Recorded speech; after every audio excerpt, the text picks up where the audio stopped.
helping kids name their feelings without over-talking. Let's be honest, helping your child talk about feelings is a beautiful idea until real life happens. Maybe you've had a day where your child melts down over the tiniest thing or just seems to shut down and you can't seem to reach them no matter how many times you ask what's wrong.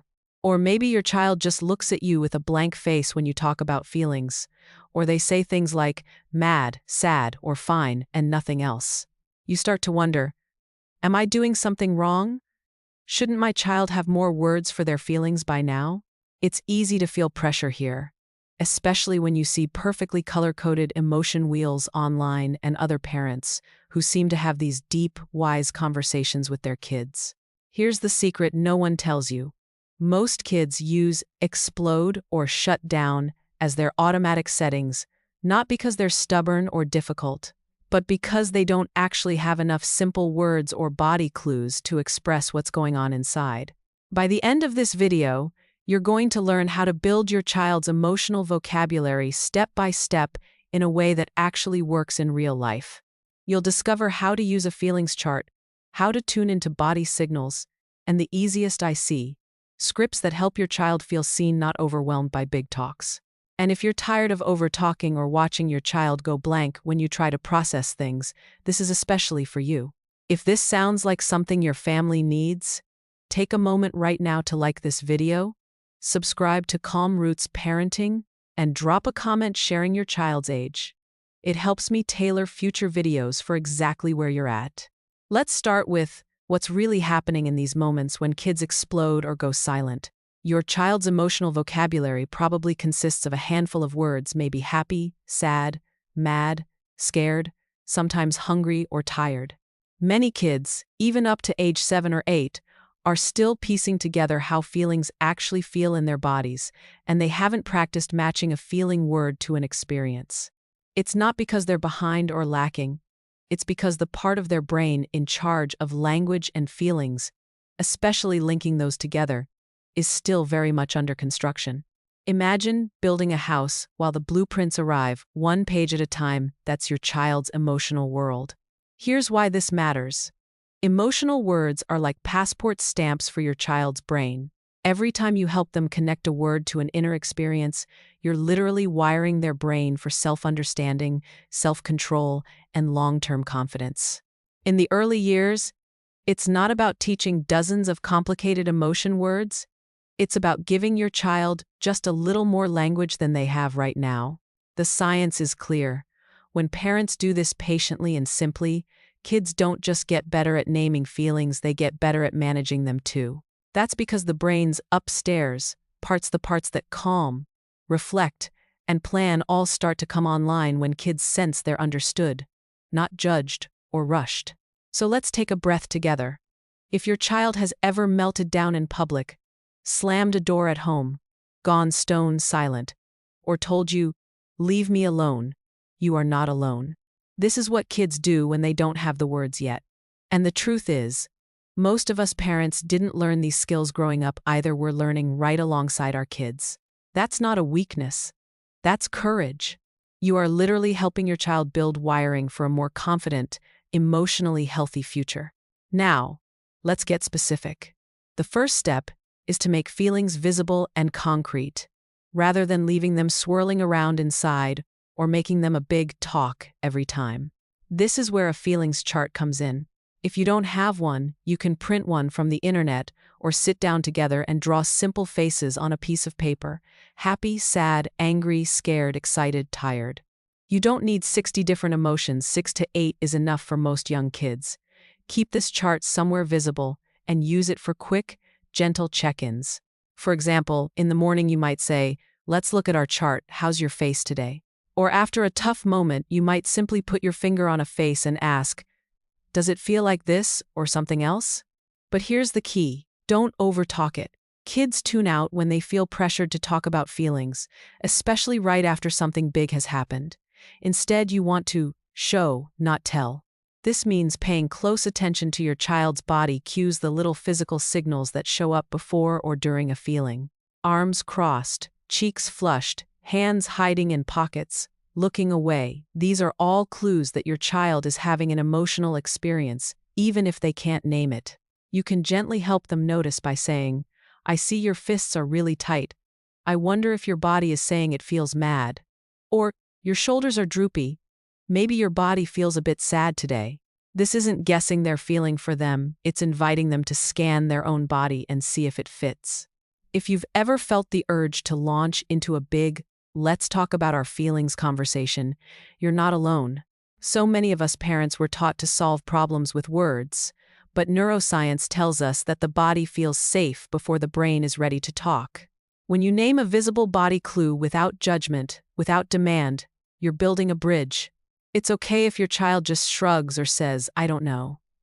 This isn't about being right, it's about being there. If any of this is hitting home for you, I'd love for you to comment about one body clue you notice in your child during tricky moments, or share this with a fellow parent who might need a little extra encouragement. Remember, you're not alone in this. Let's dig deeper with a real-world example. Imagine your child comes home from preschool, and you can sense something is off. You notice tight shoulders, maybe more quiet than usual, maybe a little snappy. Instead of "what's wrong, tell me what happened," you pause, gently sit beside your child, and quietly say, "Hey, I see your face looks a bit tight, and your body's kind of quiet. Sometimes my body feels like that when I'm a little worried or sad. Does that sound right? Or different?" Then just wait. Sometimes your child nods. Sometimes they shake their head. Sometimes they just lean into you and say nothing. That's enough. You've just shown them that feelings are safe, normal, and visible, not something they have to figure out alone or put into perfect words. Now, how do you help expand their vocabulary without overwhelming them with lots of new words? Think small, just above what they know steps. If they only know mad, add frustrated or grumpy. If they say sad, offer disappointed or left out. Each time you introduce a new word, link it to a body clue or a real situation. For example, do you ever get grumpy when your tummy is hungry and people bother you? Or, sometimes I feel disappointed when my plans change. My chest feels heavy. Have you felt that? You're narrating your own inner world, not lecturing them. This is so much more powerful than just reading a list of emotion words. One of the most helpful tools you can use is what I call the short "I see" script. In the heat of a moment, instead of asking a bunch of questions or trying to fix things, you simply offer an observation. "I see you're stomping your feet. I wonder if that means you feel upset?" Or, "I notice you're hiding under your blanket. Maybe you're feeling a bit shy?" The key is to say it warmly and then stop. Let your child process. Sometimes the simplest phrase opens the door more than a 5-minute conversation. Over time, your child begins to borrow these scripts and use them for themselves. "I feel mad. I feel nervous." And that's the real win.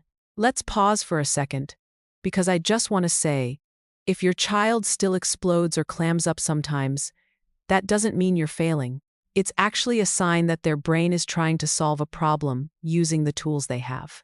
Every time you give them safe space and just a tiny bit of language, you are making it easier for them to come back to calm the next time. If you've ever felt frustrated or worried that your child just doesn't talk, please drop a comment so others know they're not alone. And don't forget to share this video or subscribe to Calm Roots Parenting if this is helping you. As you try these approaches, remember that repetition and routine make a huge difference, especially for little ones who learn by seeing and experiencing, not just by hearing new words. With a simple feelings chart in a visible place and a habit of quick body clue check-ins, you're creating a home where naming feelings is normal, not a special lesson or a big deal. Over time, you'll notice your child start to use the same language. "My tummy feels weird, I think I'm nervous," or "I was grumpy today at school." You might even hear them notice feelings in you. "Mommy looks tired." This is the root of emotional intelligence. The ultimate gift of this way of parenting isn't perfect conversations or getting your child to always express themselves on command.